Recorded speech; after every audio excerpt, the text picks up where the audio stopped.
Thank you, sir. Yes, sir. Greatly appreciate it. We're here at the Finally Junkyard. made it, Yes. It took us a little time, It did right? take some time, yeah, but we're here, so I'm glad we got to make it. Your schedule's so busy, man. You're moving and shaking, getting everybody in shape, right? It's with growth, I guess. We got to stay on the run, so yeah, we're getting there. Speaking of that growth, just when you sit in here and you walk in, not only this location and even the one in Greenville, the Junkyard, I mean, are you amazed at times just what you guys have been able to accomplish? Yes, definitely. Sometimes, I mean, there's plenty of times where I walk in here and I'm just kind of going through and I'm working. But I think when I sit back and really just think about it, like not normally when I'm teaching, but it's like after class or at the end of the day when I'm closing up, like either opening or closing, like when you get to open up the door, you have the keys. I think that's like when I realized that like we built this and this is like ours, and it's really cool because I never really thought of what it would actually be like. I've always thought ever since I was young, like, oh yeah, I'll own my own business or I'll do this and that. But like to actually have it, I think it's pretty cool. So, and to be growing like that, I think is really cool too. How early was it as a kid that you were thinking about owning your own business? Oh, it was pretty early because I mean, I would say probably like in middle school when they start to ask you like, what do you want to be when you grow up? And I had ideas of what I wanted to be, but I knew that I knew that I never really wanted to work for somebody. I knew that there's only so many college majors, but there's millions of jobs out there. So I used to think I'm probably going to not do what I went to school for, and I'm going to end up just like being my own boss and like doing that. And that's just kind of how I've always been anyways. And it just kind of happened to work out that way. What were some of the things that you thought about that you would be when you grew up one day? Yeah, well, so I wanted to go to school to be an engineer. Of course, I wanted to play football. Ended up going to school for nursing. So wanted to be a football coach, things like that. So a lot of stuff that I could have done, but ended up doing this. And I think this is still kind of all of those things in one for the most part, because engineering wise, I'm still problem solving and fixing things. Coaching wise, I'm still coaching everybody in here. Nursing, you're still working on preventative health, I guess you can say. So I think it's a lot of those things in one. I just never really knew it would be this until now. So speaking of that engineering, then, I mean, you're lovingly referred to as the mad scientist, coming up with all of these different workouts. Yeah.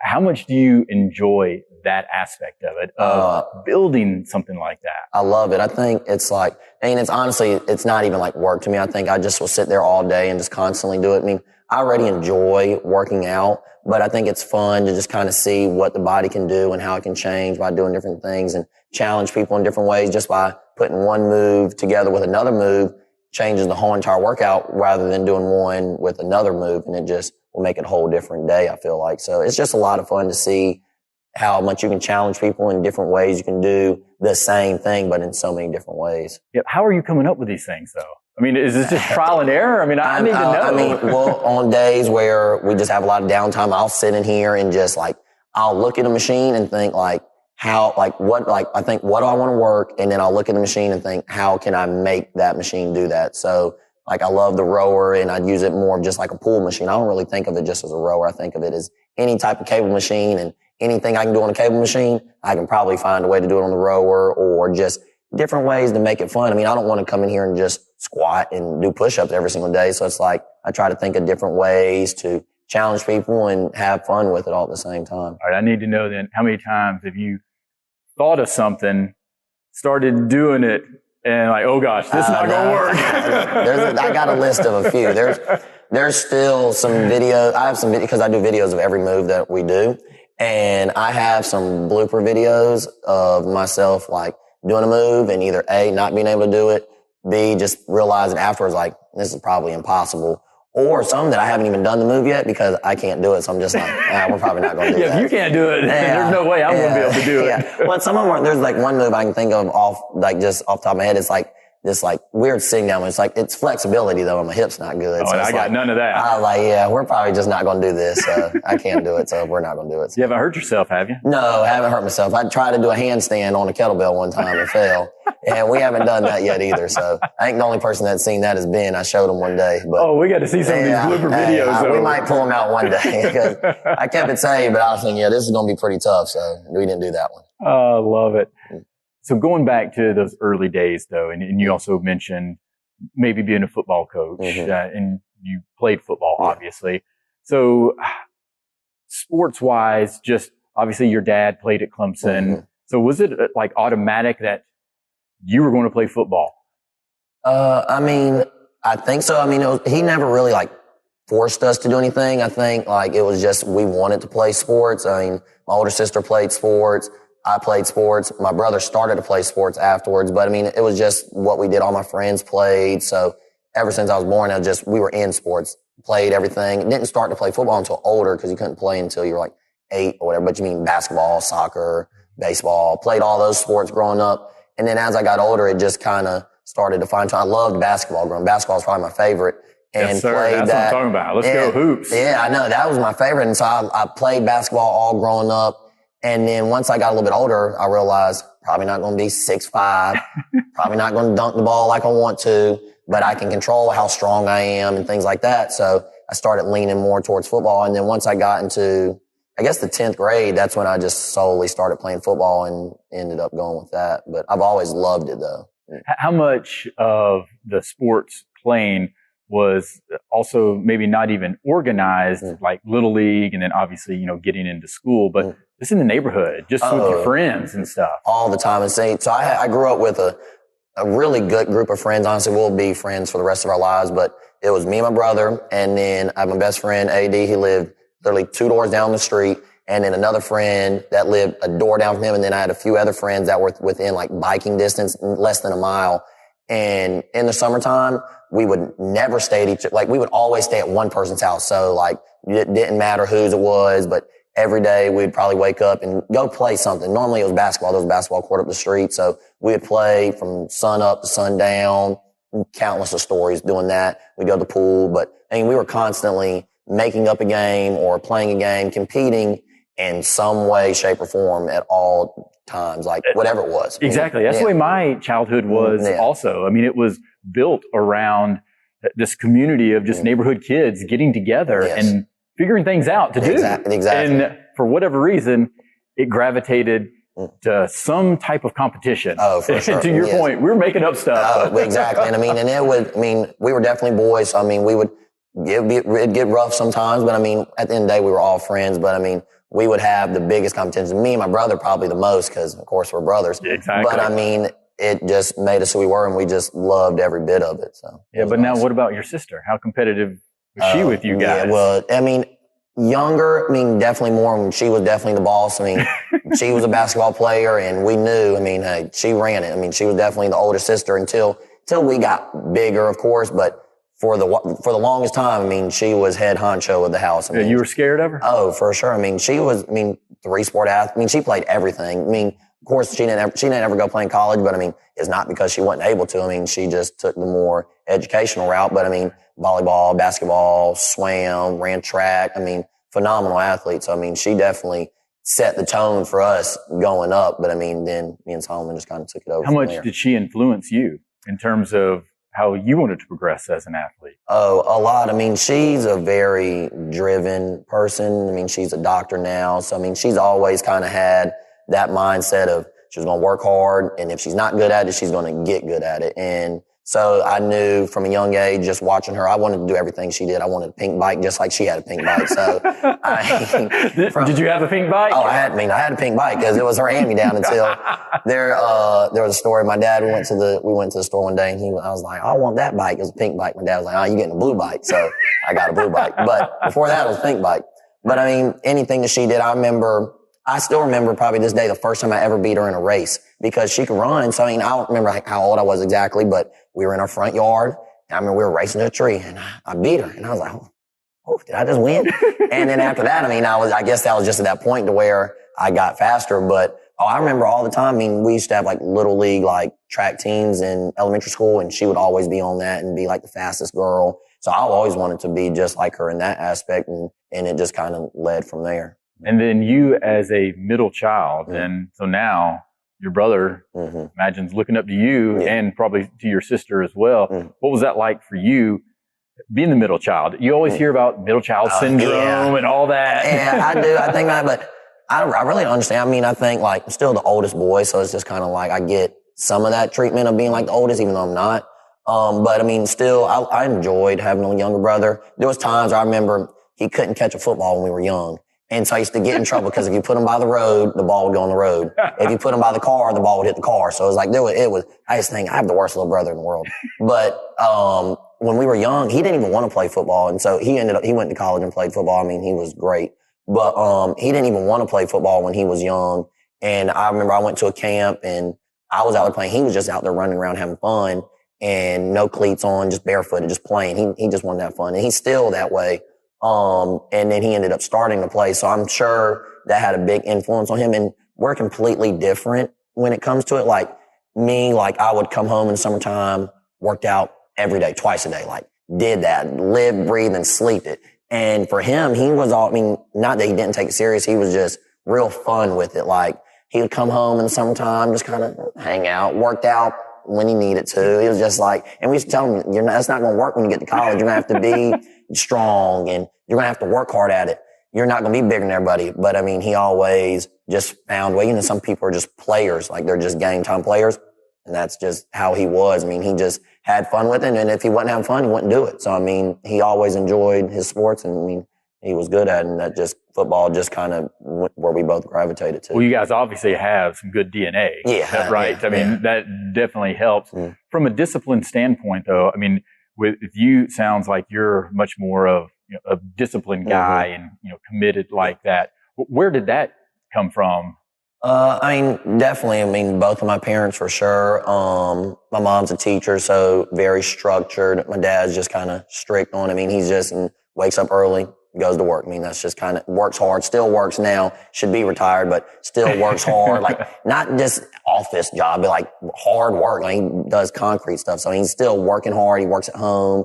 But I mean, definitely both of my parents, my mom was always pretty strict on us with school and just kind of keeping us narrow. But I guess the drive just kind of, it had to come from them from somewhere. I mean, they both are successful people. So it just had to just come from there somewhere, and just didn't want to fail. So I always just made myself kind of do it, I guess. And that's what I always curious to hear, you don't want to fail. Yeah. So is it, how are you motivated? Is it to prove people wrong or, to prove people right that believed in you? Or, is it that a fear of failure? Yeah, I think it's kind of all of that. I mean, there's like a lot of the people, like you always have the people that say you're not going to do anything and this and that. So, I mean, that's in my mind, but it doesn't ever really affect me none. There's the people that I want to do good for. I mean, my family, my friends, just to show that it can be done. Like younger people that look up to me, or like other friends that maybe didn't have such a good situation, and I try to show them that they can. And then I think a lot of it maybe is just for myself, just wanting to be challenged and wanting to do good. I think it maybe is a fear of failure. Like sometimes if I look around and see somebody that's maybe not in the best place, like I know that's not where I want to be. And so I see people and they have the things that I want and doing the things that I want to do. So it's like, I know that I have to work hard to be there. So it's just always been like, if that's what I want, this is what I have to do to get there. And so I never really think of why I do it. I just know I'm going to do it and, do it. How many people doubted that you guys could do this? A fair amount. I mean, I would say, you had plenty of people that were very supportive, but I mean, there was plenty of people, when it comes to running your own business, and and I don't even know if they were doubting, more just being like, hey, you need to be aware of how you could fail doing this. Everybody always wants to tell you how you can't, or what could go wrong with it. Whether it's like, hey, you never want to be business partners with your friend because then you won't be friends forever, or you don't want to do this, or starting your own business is going to be hard, or you're not going to have enough money, or like, how do you really do that? But I think every time we've had things like that be said, we've always kind of just proved it wrong. We've just taken it one step at a time. And like I said, Ben and I, we know where we want to be and we know what we want to do, and whatever we have to do that, I feel like we just get it up, whether it's wake up at 3:30 in the morning, or go to sleep at 12 o'clock at night, or work these long hour days, or whatever it is. We know that that's what we have to do, regardless if we want to or not. We're just going to do it because it's for the betterment of both of us. I've always heard that the one ship that you don't want to be in with a friend is a partnership. Yeah. So to your point, yeah. So how do you and Ben make it work then? I think we just both understand that, like, we talked about it at the beginning. We know it's like, he's a grown man, I'm a grown man. Like, we'll have those tough conversations. we'd rather have them early and at the beginning than, later on in the courtroom. And we talked about that from the very beginning, and he's not afraid to hurt my feelings. I'm not afraid to hurt his feelings if it's for the betterment of the business. And we're together. We've been together every day since we've started this, and we do really well. Most of the time we're too tired to even argue about anything. So it's just like, my main thing, the way I think about it is, even if it's something I don't want to do, it's just like, is it to help the business? Yes, then I do it. We don't take a lot of things personal. Like, me and him are both kind of just like cut and dry. There's nothing personal. Like, he can get mad at me and yell at me, and I can be mad for a few minutes, but I'm gonna get over it, and vice versa for him. So I think we know like what the priority is and what the end goal is, and we just roll with it. And obviously, you each know your own skill sets and utilize those to the best of the company's situation. When you hear the word can't, or people say can't, how do you respond to that? It makes me want to do it. I'm definitely a person that, like, if you tell me I'm not going to do it, I'm going to do it. Like, regardless of what it is, I'm very, very competitive, I would say. Like, that's like, me and Ben, we've had these conversations before where it's like, what is your number one attribute that you would put up against anybody in the world? Like, for example, LeBron James, basketball, he is going to be the best. Ben, he says his is like his leadership. He's a great leader.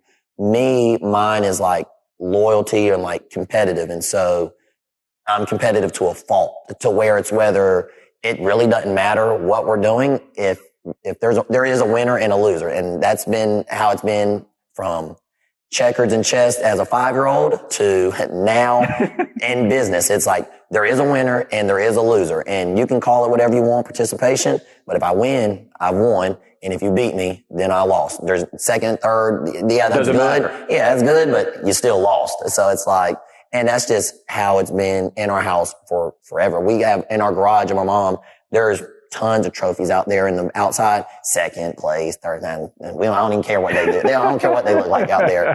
It'll just, they're gone. So, I'm happy with, I'm not like a sore loser, but I definitely want to win though. So, and that's for anything.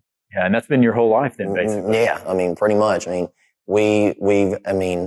if you're not winning, you're not doing it right. So, we're trying to win and it's not always a fact of just like coming in first. It's winning. It can be winning in like going to school to play football. Like, that's a win for me. So even if it maybe wasn't where I wanted to go, like, everybody has the dream of like being the Division I Heisman Trophy winner, all that, like going to NFL. But I knew mine was, and that's what I wanted. But at the end of the day, like when I think back on it, it's like my goal was to go to college, play football, and get school paid for. Like, that's what I did. So that's a win to me. So it's like starting a business is a win. So like, it's still winning, even though maybe it's not first and second place, but you're still winning in aspects of life. So that's winning through the process. Exactly. Right. Yeah. And it's all about that. And I think the big aspect is not so much focusing on just the end result, because there is a process. Exactly. And you have to have those small wins exactly throughout the whole process to really get to where you want to be. So was there an aspect of you wanted to play at Clemson, following your dad's footsteps? Yeah, I think, of course, being right there at all times, that was always the goal. A lot of kids that were older than me in school, that's where they went. DeAndre Hopkins, Jarvis Jenkins, Deshaun Williams, like all of those guys like went to Clemson. So I was like, oh yeah, I'm next. And even out of high school, I had the opportunity to go, like could have been a preferred walk on and stuff like that. But again, like I said, and if I would have went, would have been very happy. Wouldn't have known no difference. But now, are you sure you would have been happy? That's what I think. Like, I say I would have been, but I think about it too, and I'm a player, I feel like. And so I went to Newberry and went to Clemson for a little while. I graduated and went there. It just ended up not working out, so I went back. And being there really opened my eyes to a lot of things, to where it's like I would have got there, probably wouldn't have played no matter how hard I tried. And that's not what I wanted. If I would have gotten there and never knew any difference, I probably wouldn't have cared. I'd been like, oh yeah, this is still cool. But I want to play. Like, I want to be a part of it. So like going to Newberry allowed me to have the chance to play, like be a part of the team, like get dirty, like have those game time memories, like make those plays. And so I definitely think I made the right choice by doing that. And that's just kind of how it's been. But of course, I wanted to go there growing up. I mean, me and my brother both did. I mean, that was just kind of like, that's all we knew though. Growing up in Clemson, you don't know anything but Clemson. You don't even hear about other schools. It's I mean, this year, the national championship, I didn't even know it was being played until literally that night. Cause I turned on the TV and was like, oh, because we're in Clemson, you don't hear about it. Nobody's talking about it unless if Clemson's playing. And we probably would have closed the gym. It's like everything shuts down. It's a holiday. So, I mean, yeah, that's what I wanted, or I thought I wanted at least. But once thinking back on it now, it's like I just wanted to go play and go to college and play football. So, I mean, that's what I did. Yeah. Why nursing, though? Okay. Yeah. See, so nursing, like I said, I wanted to go to school to be an engineer. Went to a Division II school where they don't offer engineering. So it's like they do a 2-3 thing. So you can go for mathematics, and this is what my brother did. And so I thought about doing that, but I didn't really want to. I was thinking I'm going to stay here the whole time and play football. So I didn't want to be 3 years and transfer or something, or just take 2 years of whatever classes. And so I looked at some of the other things, the other majors. I didn't really want to do those. And so like I said, my sister she was going to school to be a doctor at the time, and she is now, but she was like, well, you should do nursing. It's math, science, things like that. So I was like, okay. So I did all the prereqs and I enjoyed them. I liked them. And then next thing you know, in the program, so I just started rolling with it.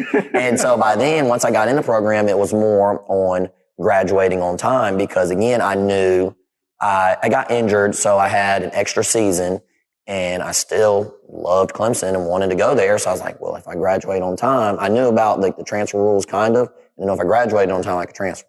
Like, oh yeah. So I'm going to graduate on time. So that was extra motivation to get through it. So finished school, graduated, and then ended up getting the transfer and go, but it still didn't work out. So I came back, but that's kind of what got me through. Honestly, I enjoyed it, but by the time I was done, I didn't love it. And I knew when you're dealing with people's lives, like you need to love it. Yeah, you do. And so it just ended up not being for me. I learned a lot, and I think I used a lot of what I learned from it.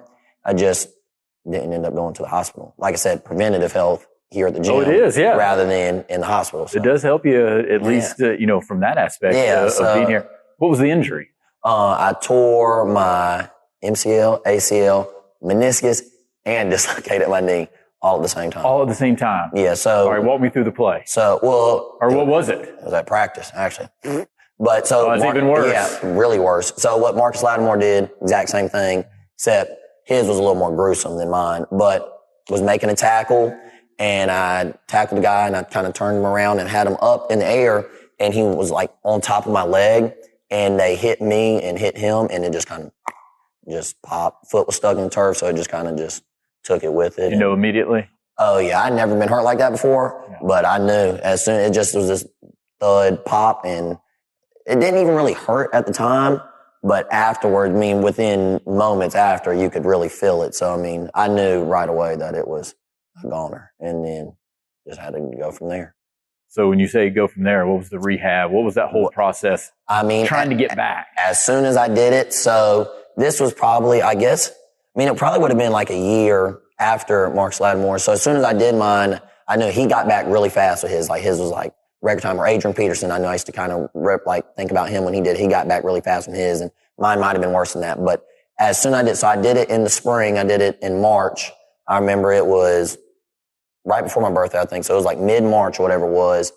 And as soon as I did it, I literally told myself, all right, well, I'm going to play this coming season. I'm going to be okay by the summertime, in the summer. So I started working really hard on it. So literally the next day, you're able to walk afterwards because you have to, it's just, I don't know, for some reason you can, but then surgery knocks you back a lot. But I started working on it right away, started doing rehab literally the next day, got surgery on it, and that was a big setback. It was tough, but started working on it.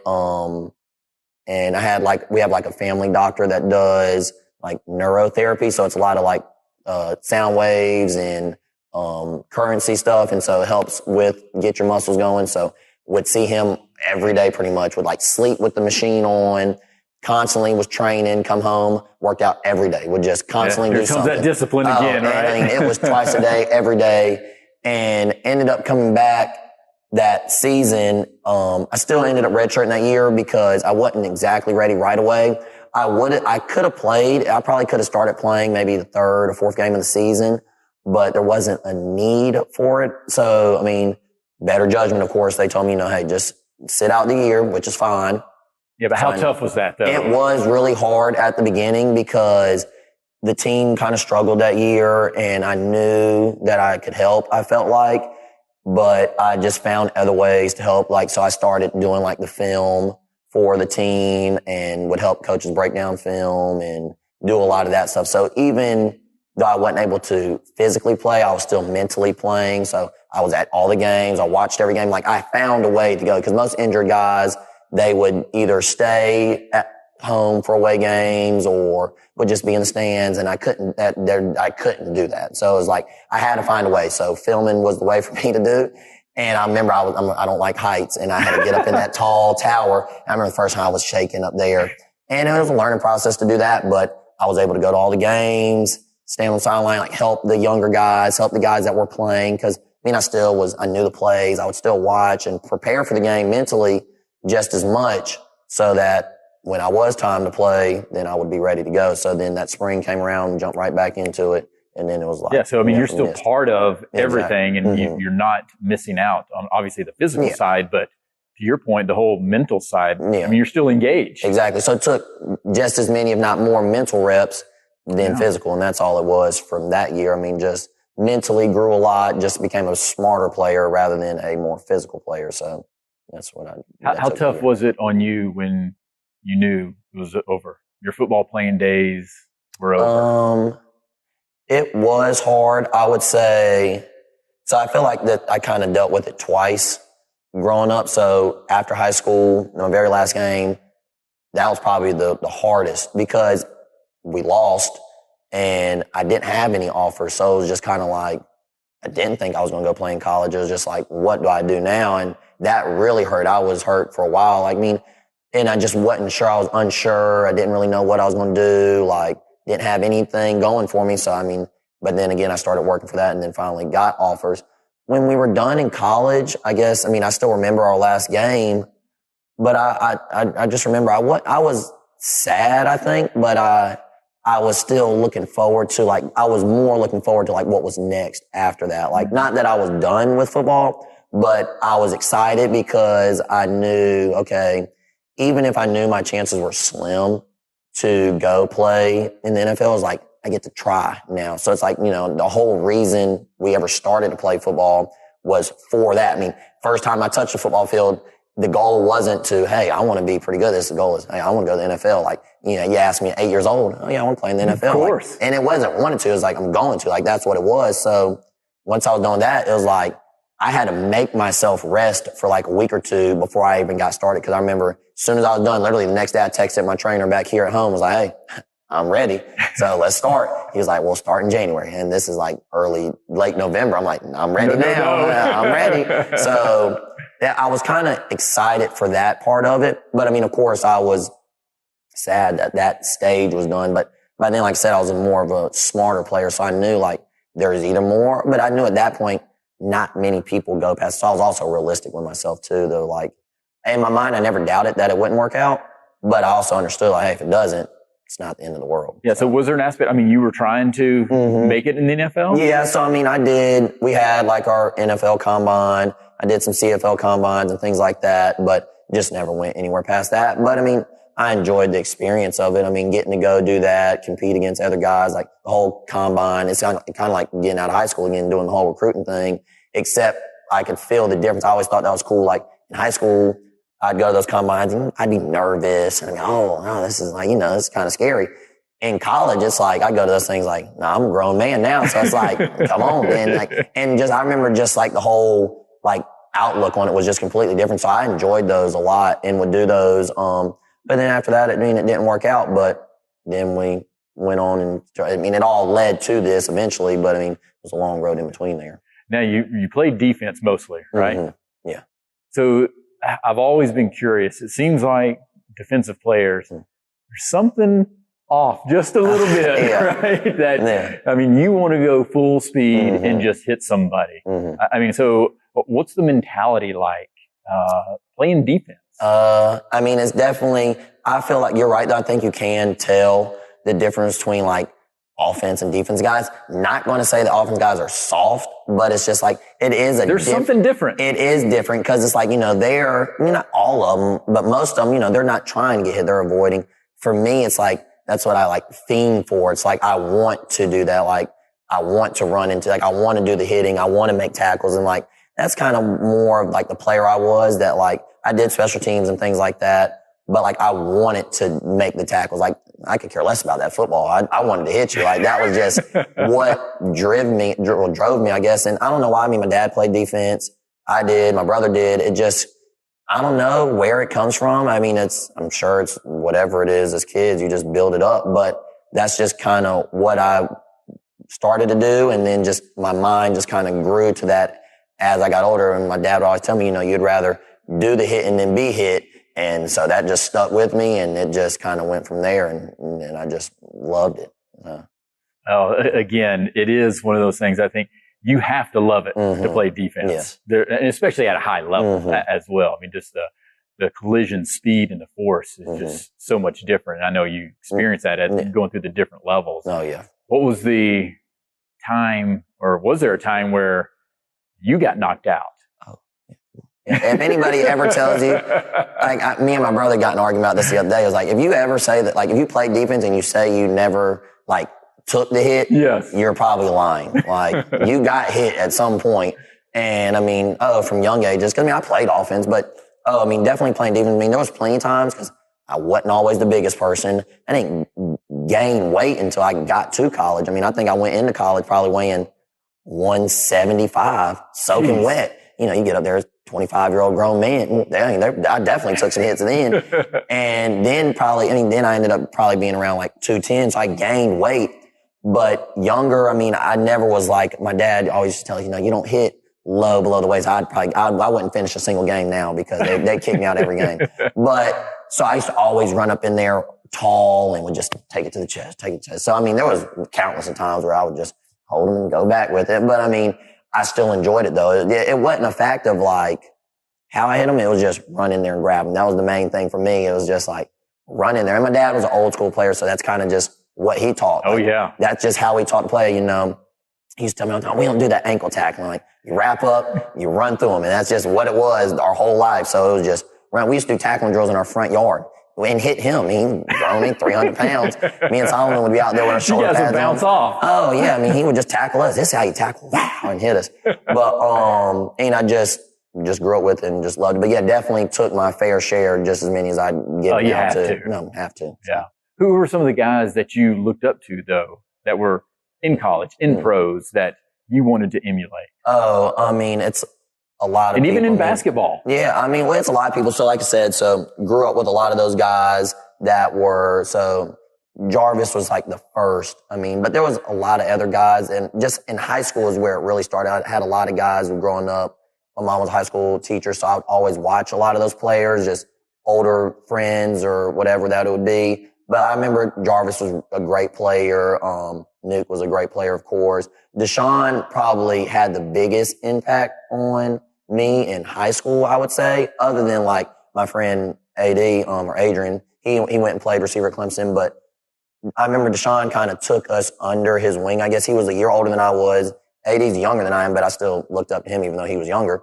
But he was like the one that set the tone with like working out. Like he plays now for the Broncos and is undersized defense lineman, but will outwork anybody. He's extremely, extremely strong. He's smart. He's like good technique. And so when we were in school, we would work out every day. Like we'd come early just to get in his workout group and work out with him. And so I knew it. He kind of set the tone early for us. And so that's just what it was for me. And I never really strayed away from that, and then just kind of goes from there. So honestly, I think, between him and my friend Adrian, like they kind of both set the tone early, and it just kind of went from there. With definitely like the working out and like just kind of having that attitude towards the game. Of course, I had like idols like Brian Dawkins, or Sean Taylor. Anybody that plays, I'd watch their videos countless of hours. Just watch them. But like to like be able to talk to them. I watched all the players at Clemson growing up, so those were always good. But I guess if I really break it down, there's other coaches and stuff like that, but like player wise, I mean, I had other players that did it, but he was like the main one that kind of like set the tone, I think, early on for us. How much of a fan are you of certain teams?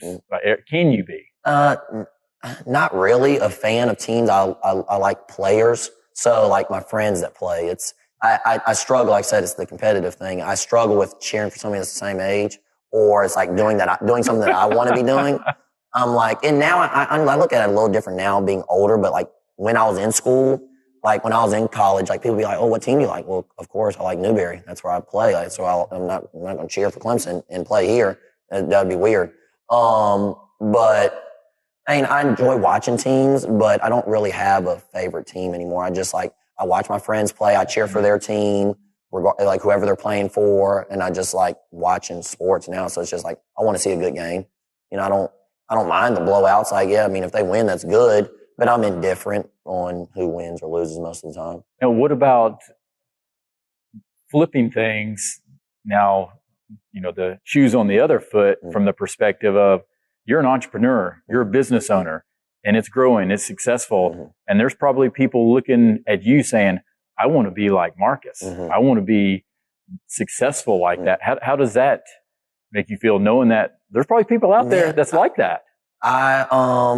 I mean, I encourage it. I mean, like, I want to be that role model. I mean, I feel like even when I was younger, I still tried to do that to friends that maybe weren't in the best situation or maybe not the best player. I would try to help them out and do that. Same here. I mean, I always want to help people and be like a positive role model towards them. I mean, I'm all for somebody wanting to do what we do and things like that.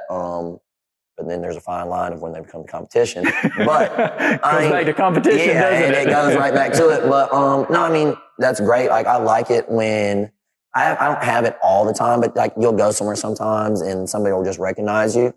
And it's kind of cool. I mean, I think that's like, especially when they know you for like a good thing, they're like, oh, you're on the Junkyard. I think that's really cool, blah, blah. Like, or we'll do things like high school kids in here. We'll have like a high school football class and getting to talk to them and just kind of teach them things that maybe I wish somebody would have told me when I was that age. So I think that's really cool. And it's something, I mean, I would never tell somebody not to do what we're doing, I think, because it's what we want to be doing now, whether it's a gym or whatever they want. It's just whatever their passion is. Yeah, whatever they want to do.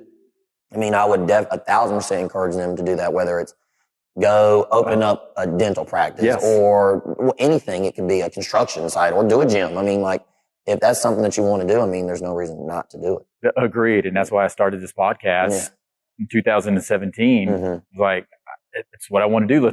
Let's roll the dice and see what happens. What about, though, when you have clients or junkies of the Junkyard, I should say. Let me get that right. Right? Because I'm a junkie now. Junkie, I'm there. I'm full-fledged.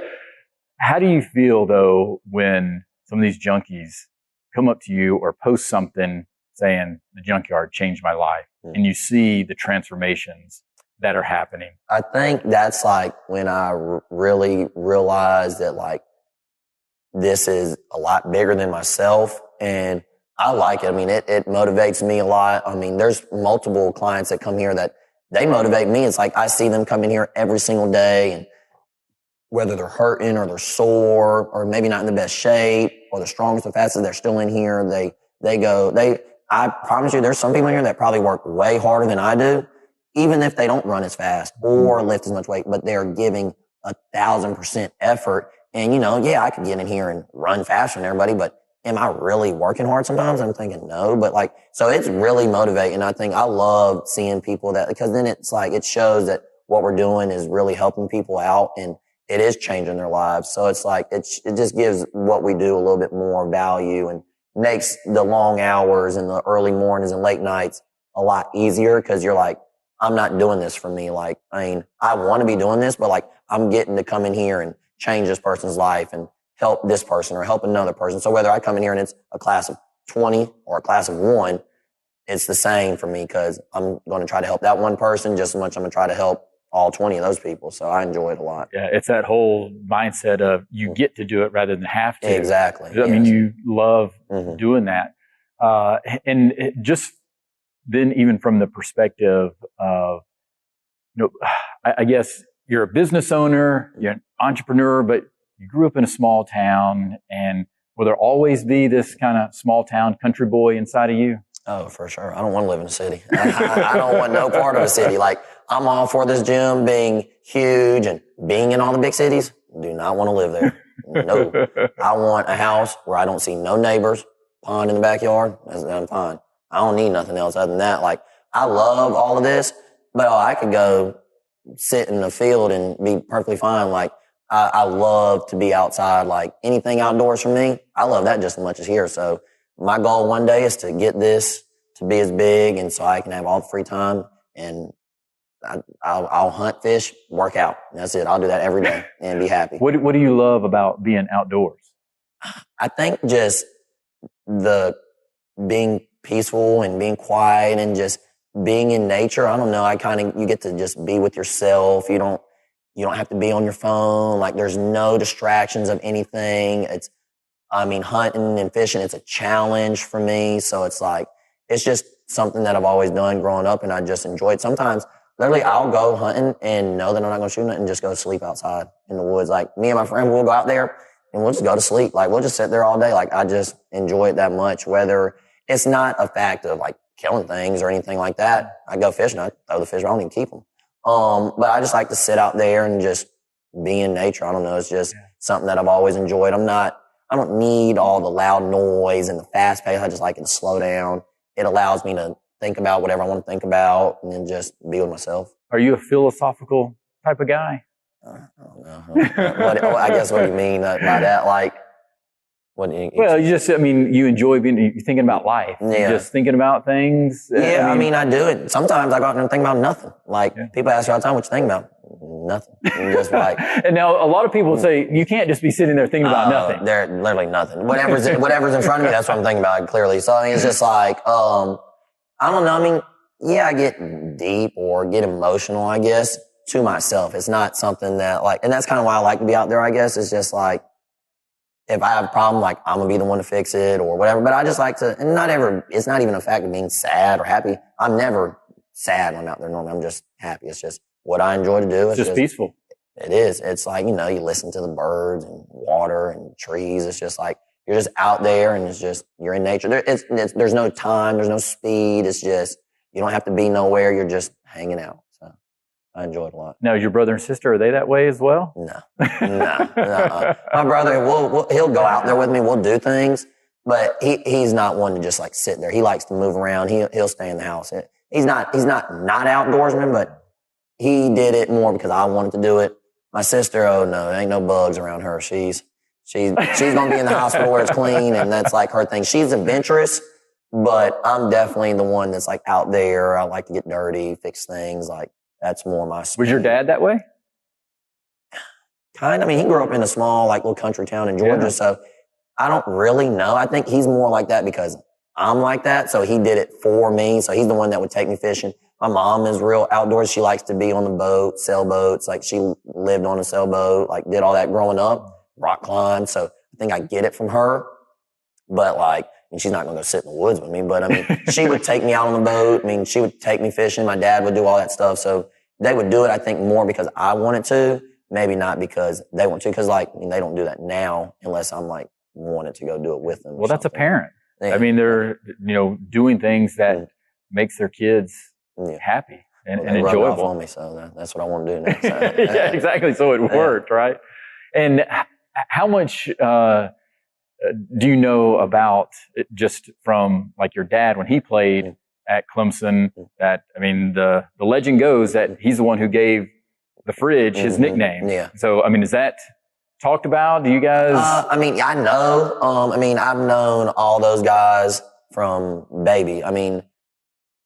I'll never be the biggest person in that house. Like, me or Tommy, you walk in the house and any given Saturday, there's giants in there. You walk in there and you're just like, who are all these people? And they're all his friends that he played with and things like that. So I've always, he tells me that, but he's kind of, he's not like a claim to fame person. He'll let you know. If you ask him today if he played football, he'll tell you no, he was a cheerleader. And that's just kind of how he is. But, he did that. So I knew about those things.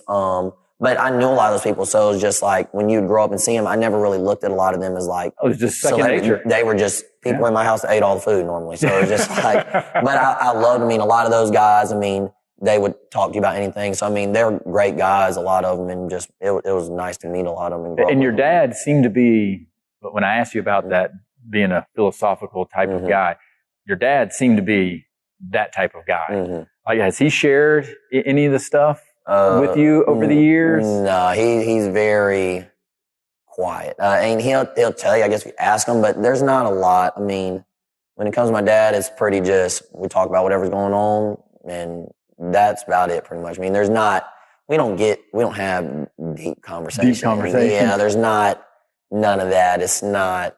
It's just pretty simple. I mean, he's not I'm sure he has emotion, but it's just kind of like, I don't know, it's just not how it is in our house, I guess. Well, I want to share something with you that I found. Okay. And let me get my readers. Okay. And you don't know about these things. No. Yeah. I ain't got those. I can't see the fine print without these. Okay, so this is from 1983. Okay. This was in the Clemson Media Guide. Okay. So they did basically a one-page profile of your dad. Oh, Lord. All right. Yes. Yeah. And so they call him the philosopher. Okay. And so this is something that he wrote. It says, "Who am I? What I appear to be today and the way I will appear to be tomorrow will change. A new self continues to emerge, to be accepted and to be loved by myself and by others. I want to be one of the beautiful people. I want to be loved, but sometimes I don't see others as beautiful, and I'm not seen by them as beautiful. Because I see a little, can I go deeply enough to see totally?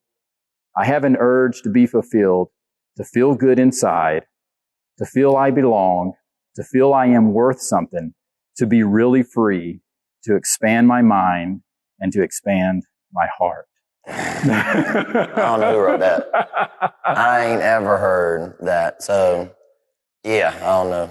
That's a side of him. I ain't never seen it. So, I don't know. Well, how does that? Yeah, I mean, that definitely, like, hearing that, I mean, if you said if I didn't see that, like, he wrote that or said that, I wouldn't believe it. I mean, I ain't never heard him say nothing like that before. I mean, there's no such thing. I mean, he just talks a lot of crap, honestly. So it's just like him to be, I don't know, I never heard nothing like that. I always figured that nickname just came from him just talking to everybody. So it's just I think there's some reality to it. Yeah, maybe. But I think some of that has rubbed off on you, and you might not realize it though, because of your mindset of what you have, and just again building something and how you view certain things. I think it's in there too. Yeah, I guess. I mean, yeah, like I said, I've never heard that before, so I couldn't tell you. I don't know. Well, I'll send that to you. Yeah, so you have that media guy. I'm gonna go read it to him and say, "Hey, you said this," because he'll tell me some story about it, I'm sure. Oh, of course. All right. So wrapping up, then, just obviously what you've been able to build, the competitive side has obviously helped you. So how has sports been able to help you through your journey and even where you are now, knowing that, I mean, I know you still have goals of other things you want to reach, but how has sports played such a big role in your life? I mean, I can credit just about anything that my mom and dad didn't teach me to sports. I mean, you know, you get to meet so many good people and bad people, but I mean, coaches, I mean, all the things that they teach you, how to be coachable, I mean, how to take a loss and get better. And a big thing for me, probably wasn't the best kid growing up. I mean, I wasn't bad. What do you mean not the best? Bad, but like, I mean, had a temper, had attitude, wasn't always the most coachable kid. So I had those problems growing up. But as I got older, you know, I mean, I learned that, like, if I want to do things, you got to do what you got to do those things. So becoming coachable, like I said, being the smarter player, you know, not always doing things just for somebody to say good job or for the end result. You do it because you want to do it. I remember one of my coaches, and this is still a thing that I do. He's one of my favorite coaches, but He was my roommate's dad. He was my defensive coordinator. My DB coach at Newberry. And I remember one time I made a good play, and I was like, "You don't never tell me good job." And he said, "What you want me to do? You want me to tell you good job for doing what you're supposed to do?"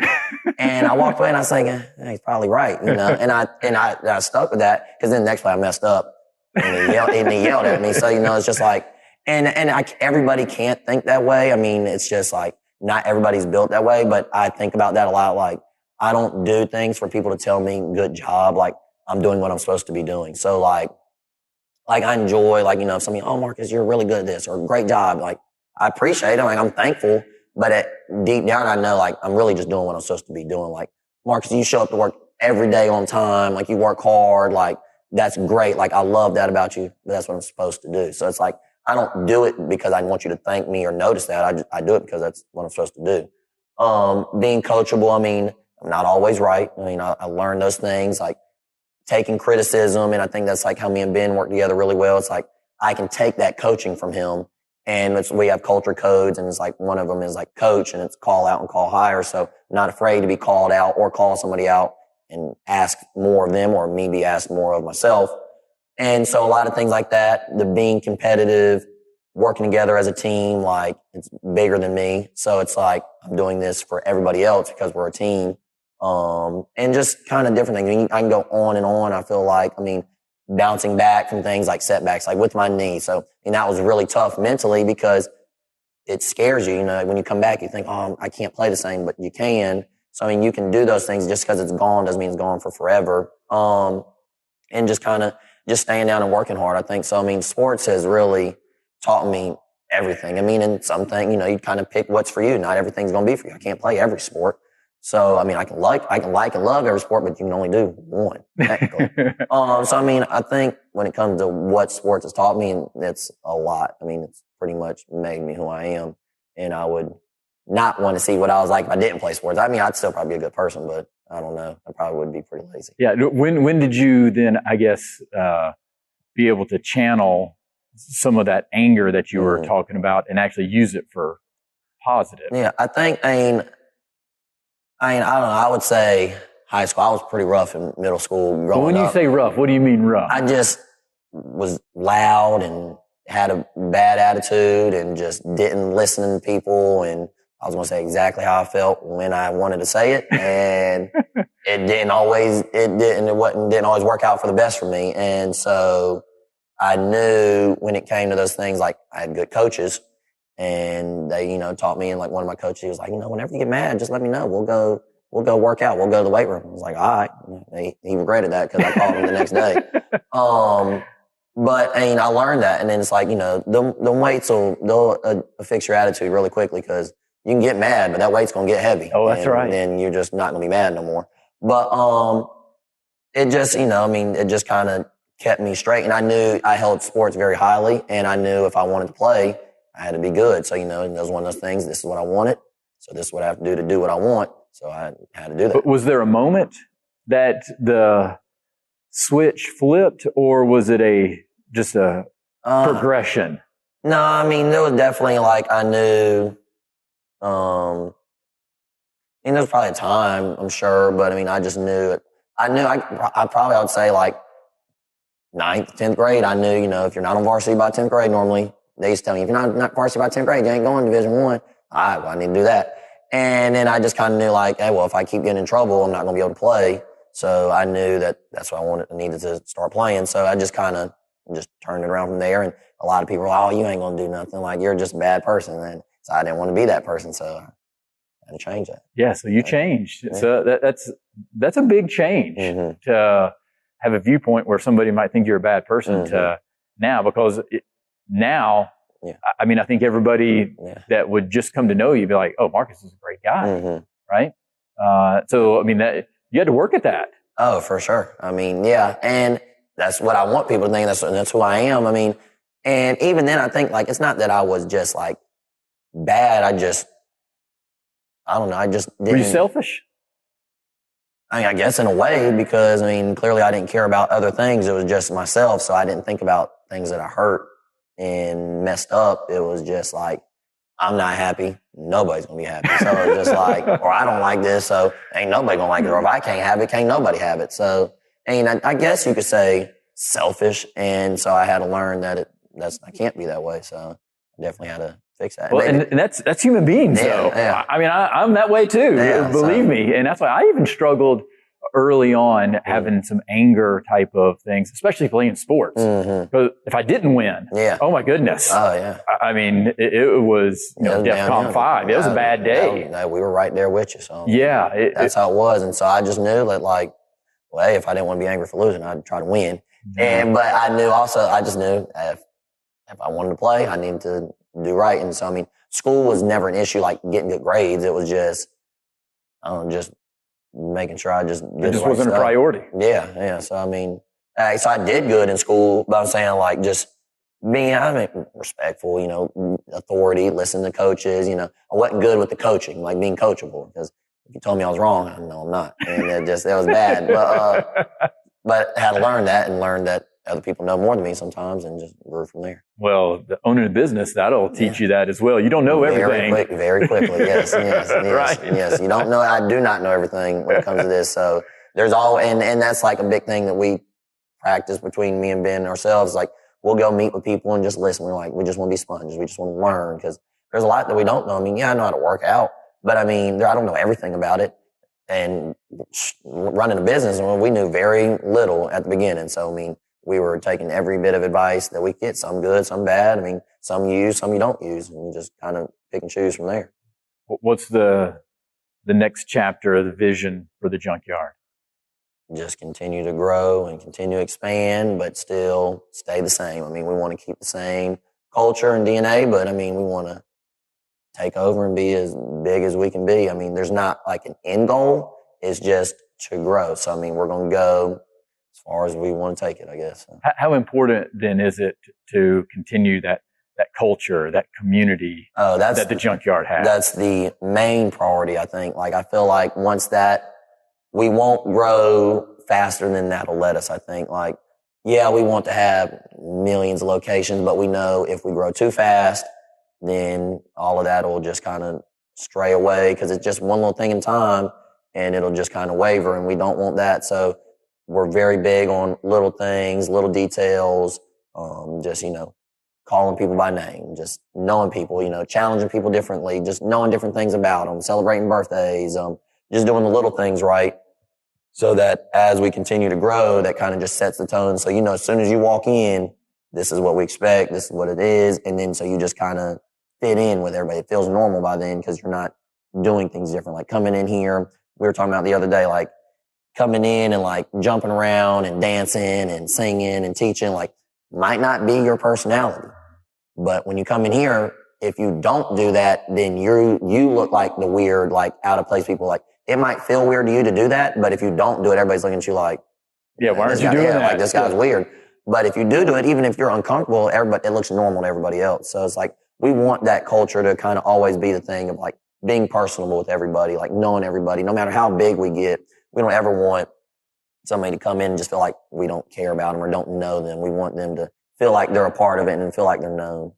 Well, now, some of the things that I've seen in terms of birthday celebrations, I've seen some people doing some birthdays. Yeah, it'll change. That doesn't look fun, man. One day out of the year, you can get a little bit of extra work in. So we try to celebrate in different ways. We can't bring you a big old cake. No, you guys do a great job with the whole culture, community, and that's what I love about it as well.